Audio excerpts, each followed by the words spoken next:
ಗುರುಜಿ, ಕ್ಷೇತ್ರ ಮಹಿಮೆಯಲ್ಲಿ ಇವತ್ತು ನಾವು ಕಾಶಿಗೆ ಹೊರಟಿದ್ದೀವಿ. ಅಂದ್ರೆ ಕಾಶಿ ಆಗ್ಲೇ ತಲುಪಿದ್ದೀವಿ. ನಿನ್ನೆ ಬಹಳಷ್ಟು ಸೊಗಸಾಗಿ ತಿಳಿಸ್ಕೊಟ್ಟಿದ್ರಿ ಯಮನ ಒಂದು ಹಸ್ತವಿರುವಂತಹ ಒಂದು ಜಾಗದ ಕುರಿತು. ಇವಾಗ ಏನ್ ಹೇಳ್ತಿದ್ದೀರಾ? ಇಲ್ಲಿ ಎಲ್ಲ ವೀಕ್ಷಕರಿಗೆ ಒಂದು ಸೂಚನೆ. ನಾವು ಕಾಶಿ ಯಾತ್ರೆಗೆ ಹೋಗ್ತಾ ಇದ್ದೀವಿ ಅಂದ್ರೆ ಮಧ್ಯದಲ್ಲಿ ಯಾವ ಕಾರಣಕ್ಕೂ ಯಾವ ದೇವರು ನೋಡಬಾರ್ದು ಅಂತ ಯಾವ ಶಾಸ್ತ್ರನೂ ಇಲ್ಲ.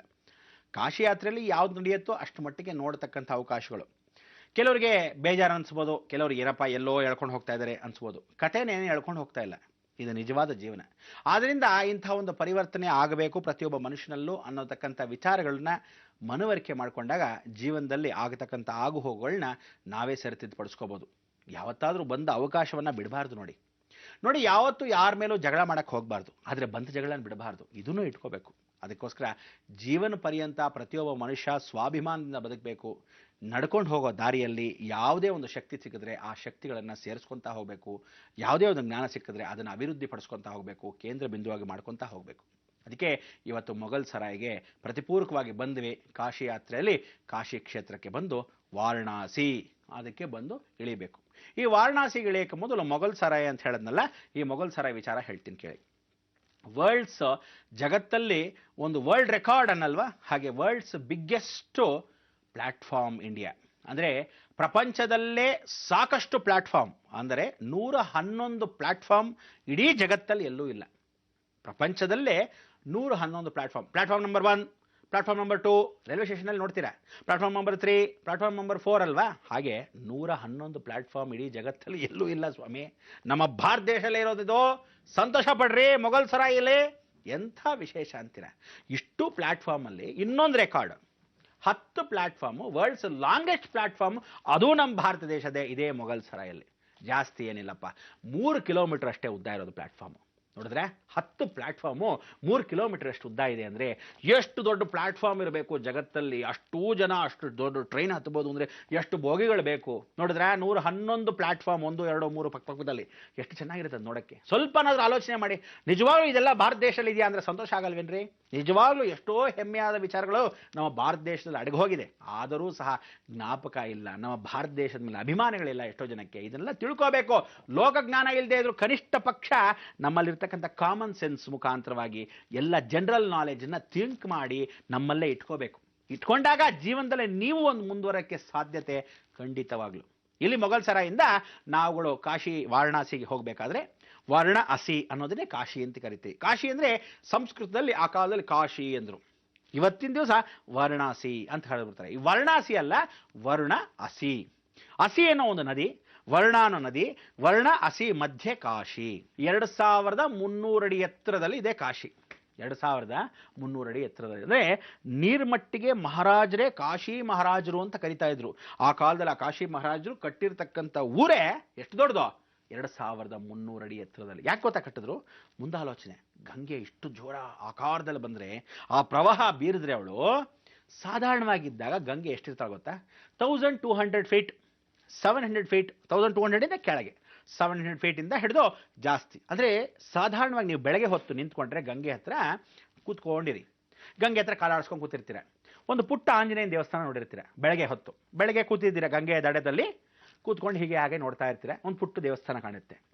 ಸಾಯಂಕಾಲ ನೀವಿದೇ ದೇವಸ್ಥಾನ ಹತ್ರಕ್ಕೆ ಬನ್ನಿ, ಆ ಬೆಳಗ್ಗೆ ನೋಡಿದ ಗುಡಿ ನಿಮಗೆ ಕಾಣಲ್ಲ. ಎಲ್ಲಿ ಮಾಯ ಆಗತ್ತೆ ಅಂತಲ್ಲ, ಇಲ್ಲಿ ಮಾಯಾಜಾಲ ಏನಿಲ್ಲ. ನೀರು ತುಂಬೋಗಿ ನೀವು ಇನ್ನೊಂದು 4 ಮೆಟ್ಲು, 5 ಮೆಟ್ಲು, 10 ಮೆಟ್ಲು ಹಿಂದಕ್ಕೆ ಹೊಟ್ಟೋಗಿರ್ತೀರ.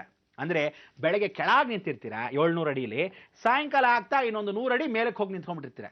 ಅಷ್ಟು ನೀರು ಹೆಚ್ಚಾಗ್ಬಿಡುತ್ತೆ ದಿನ ಸಾಯಂಕಾಲ ಸಾಧಾರಣವಾಗಿದ್ದಾಗಲೇ. ಇನ್ನು ಮಳೆಗಾಲದಲ್ಲಿ ಕೇಳಬೇಕಾ, 1700 ಅಡಿ, 1800 ಅಡಿ, 1650 ಅಡಿ ಹೀಗೆ ಬರ್ತಾ ಇರತಕ್ಕಂಥ ಪ್ರವಾಹ ಗಂಗೆ ಎಷ್ಟು ಹರಿತಾಳೆ. ಈಗ ಕಲಿಯುಗದಲ್ಲಿ ಜಾಸ್ತಿ ಏನಿಲ್ವಂತೆ, 2000 ಕಾಶಿ ಮುಳುಗ್ ಹೋಗುತ್ತೆ. 2300 ಅಡಿ ಯಾವ ಮೂಲೆಗೆ ವಿಶ್ವನಾಥನ ತೊಳೆದು ಸ್ನಾನವನ್ನ ಮಾಡಿಸ್ತಾಳಂತೆ ಗಂಗೆ. ಅಂದರೆ ಎಷ್ಟು ಎತ್ತರಕ್ಕೆ ವಿಶ್ವನಾಥನ ಕಟ್ಟಿದ್ರೆ ಈ ಗಂಗೆ ಅಲ್ಲಿ ಬಂದು ಮುಟ್ಟಿ ಸ್ನಾನವನ್ನ ಮಾಡಿಸ್ತಾಳೆ. ಅಂದರೆ ಅದಕ್ಕೆ ಕಲಿಯುಗ ಪ್ರಕೃತಿಯ ಲಯವಾಗೋ ಸಮಯಕ್ಕೆ ಇದೆಲ್ಲ ಜ್ಞಾಪಿಸ್ಕೋಬೇಕು. ಇಲ್ಲಿ 64 ಘಾಟ್ಗಳಿದೆ ಕಾಶಿ ಕ್ಷೇತ್ರದಲ್ಲಿ. ನೀವು ಸ್ಟೇಷನ್ನಿಂದ ಟಾಂಗಲ್ಲಿ ಬರಬೇಕು. ಯಾವ ಕಾಲಕ್ಕೂ ಆಟೋಗಳಲ್ಲಿ ಬರಬೇಡಿ, ಹೋಗಬೇಡಿ. ಯಾಕೆ ಅನ್ನಿ, ಭಾಳ ಮೋಸನಪ್ಪ.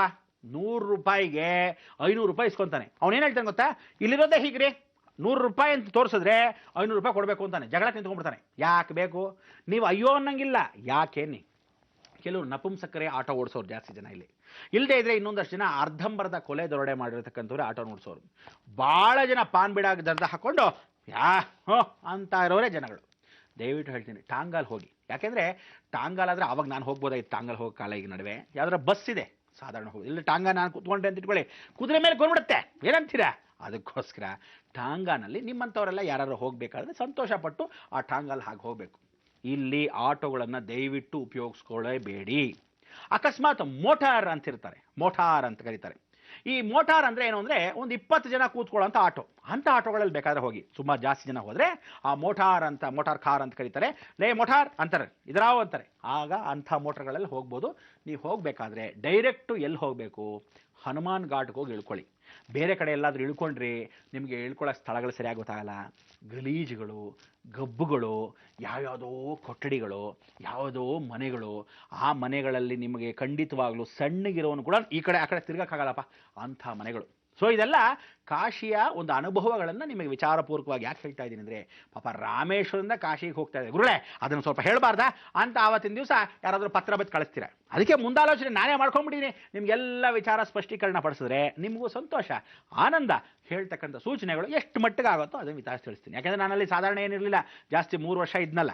ಅದರಿಂದ ವಾರಣಾಸಿಯಲ್ಲಿ ನಮ್ಮ ವಿಶೇಷವಾಗಿರ್ತಕ್ಕಂಥ PhD ಸಮಯದಲ್ಲಿ ನಿಮಗೆ ಅಲಹಾಬಾದಲ್ಲಿ ನಾನು ಓದಿದ್ದಾಗ ಆ ವಿಶ್ವವಿದ್ಯಾಲಯದಲ್ಲಿ ಪರಿವರ್ತನೆ ಮಾಡ್ಕೊಳ್ಳೋ ಸಮಯಕ್ಕೆ ನಿಮಗೆಲ್ಲರಿಗೂ ವಿಚಾರಗಳನ್ನ ಏನೇನು ಎತ್ತ ಅಂತ ನನ್ನ ಅನುಭವಗಳನ್ನು ನಿಮಗೆ ಹಂಚ್ಕೊತಾ ಇದ್ದೀನಿ. ಅದೇ ರೀತಿಯಾಗಿ ಪಿಂಡ ಪ್ರದಾನಗಳಾಗಲಿ ಏನೇ ವಿಚಾರಗಳನ್ನು ತಿಳಿಸಬೇಕಾದ್ದು ನನ್ನ ಆದ್ಯ ಕರ್ತವ್ಯ ಧರ್ಮ. ಇಲ್ಲಿ ನೀವು ಆ ಮೋಟಾರ್ ಕಾರದಲ್ಲಿ ಹೋದಾಗ ಇಳ್ಕೋಬೇಕಾದ ಹನುಮಾನ್ ಘಾಟ್. ಇಲ್ಲಿ ಸಾಕಷ್ಟು ಜನ ದಕ್ಷಿಣದಿಂದಾನೇ ಹೋಗಿ ಸೆಟ್ಲ್ ಆಗಿದ್ದಾರೆ. ಭಾಳ ಜನ ಇಲ್ಲಿ ಬ್ರಾಹ್ಮಣರಾಗಲಿ, ಕ್ಷತ್ರಿಯರಾಗಲಿ, ವಿಶೇಷವಾಗಿ ಲಿಂಗಾಯತ ಜನಗಳಾಗಲಿ, ಎಷ್ಟೋ ಮಠಾಧೀಶ್ವರರಾಗಲಿ, ವೀರಶೈವ ಮಠದವರಲ್ಲಿ ಇಲ್ಲ, ಭಾಳ ಜನ ಈ ಹನುಮಾನ್ ಘಾಟಿಂದ ಹಿಡಿದು ಈ ಕಡೆವರೆಗೂ ಎಲ್ಲರೂ ಇಳ್ಕೊಂಡಿರ್ತಕ್ಕಂಥ ಅವಕಾಶಗಳು. ಚಂದ್ರಮೌಳೇಶ್ವರನ ದೇವಸ್ಥಾನ ಇದೆ, ಕಂಚಿ ಮಠ ಇದೆ, ಈಶ್ವರನ ದೇವಸ್ಥಾನ ಇದೆ. ಎಲ್ಲ ಭಾಳ ಚೆನ್ನಾಗಿ ಸಂತೃಪ್ತಿಪೂರ್ವಕವಾಗಿ ನೀವುಗಳಲ್ಲಿ ಹೋಗಿ ಇಳ್ಕೋಬೋದು. ಇಲ್ಲಿ ಪ್ರತಿಯೊಬ್ಬರ ಮನೆಯಲ್ಲೂ ಶ್ರಾದ್ದ ಕಾರ್ಯವನ್ನು ಮಾಡಿಸ್ತಕ್ಕಂಥವರೇ ವಾಸವಾಗಿದ್ದಾರೆ. ಶ್ರಾದ್ದ ಕಾರ್ಯ ಅಂದರೆ ನೋಡಿ, ಶುಭ ಅಶುಭ ಅಂತ ಕರಿತೀವಿ.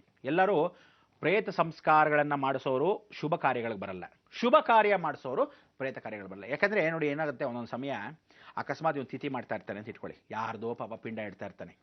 ಇಂಥ ಸಮಯದಲ್ಲಿ ಓಂ ಅರ್ಘ್ಯಂ ಸಮರ್ಪಯಾಮಿ ಅನ್ನಲ್ಲ, ಅರ್ಘ್ಯಂ ತರ್ಪಯಾಮಿ. ಇವನು ಇನ್ನೊಬ್ಬನ ಪಿಂಡ ಇಟ್ಬಿಟ್ರೆ ಏನು ಮಾಡೋದು? ಬದುಕಿದ್ದೊಂದು ಹಾಗಾಗ್ಬಿಡುತ್ತೆ. ಅದಕ್ಕೆ ದೇವ್ರ ಮಂತ್ರ ಇದ್ದ ಸಮಯದಲ್ಲಿ ಆ ಚಮ್ಯಾಂ ಸಮರ್ಪಯಾಮಿ ಅಂತ ಇವನ್ ಮಂತ್ರ ಹೇಳಕ್ಕೆ ಆ ಮಂತ್ರ ಬದಲು ಅಪಶಬ್ದ ಬಂದ್ಬಿಟ್ರೆ ಏನು ಮಾಡೋದು? ಹಾಗೆ ಅರ್ಘ್ಯಕ್ಕೂ ತರ್ಪಣಕ್ಕೂ ವ್ಯತ್ಯಾಸ ಇದೆ ನೋಡಿ. ಒಂದು ಚೂರು ವ್ಯತ್ಯಾಸ ಚೇಂಜ್ ಆಗೋಯ್ತು, ಬದುಕಿದ್ದವನು ಸತ್ತಿದ್ದವನು ಮೇಲಕ್ಕೆ ಹೋಗ್ಬಿಟ್ಟ. ಅದಕ್ಕೆ ಜೀವನದಲ್ಲಿ ಇವನ್ನ ಆ ಪೂಜೆ ಕರಿಬಾರ್ದು, ಅವನ್ನ ಈ ಪೂಜೆ ಕರಿಬಾರ್ದು. ಇದು ಸಂಸ್ಕಾರ ಮೊದಲಿಂದ ಬಂದ್ಕೊಂಡ್ಬಿಟ್ಟಿದೆ. ಅದರಿಂದ ಪ್ರತಿಯೊಂದು ಆಚರಣೆ ಇಂತಿಂಥವರೇ ಮಾಡಬೇಕು ಅಂತ ದೊಡ್ಡ ಹಿರಿಯರು ಆ ಕಾಲದಿಂದ ಮಾಡ್ಕೊಂಡು ಬಂದಿದ್ರು. ಆ ಪದ್ಧತಿಗಳನ್ನ ನಿಮಗೆ ಹೇಳಿದ್ರೆ ಅಷ್ಟೇ ಹೊರತು ಯಾಕೆ ಅನ್ನೋದು ಪಾಪ ಅವ್ರಿಗೂ ಗೊತ್ತಿಲ್ಲ, ವಿಚಾರಗಳನ್ನು ತಿಳ್ಕೊಂಡಿಲ್ಲ. ನೀವಿಷ್ಟು ವಿಚಾರ ಮಾತಾಡ್ಕೊಂಡ್ವಿ, ಹನುಮಾನ್ ಘಾಟಲ್ಲಿ ಬಂದಿದ್ದೀರಾ, ಅಲ್ಲೆಲ್ಲ ಕೊಠಡಿಗಳಿದೆ, ಎಲ್ಲ ಮಠಗಳಿದೆ, ಯಾರ್ಯಾರಿಗೆ ಎಲ್ಲಿ ಬೇಕೋ ಇಳ್ಕೊಂಡಿರಿ, ನಿಮ್ಮ ಅನುಕೂಲ ಸೌಕರ್ಯಗಳು ನೋಡ್ಕೊತಾರೆ. ಈಗ ಬಂದೆ.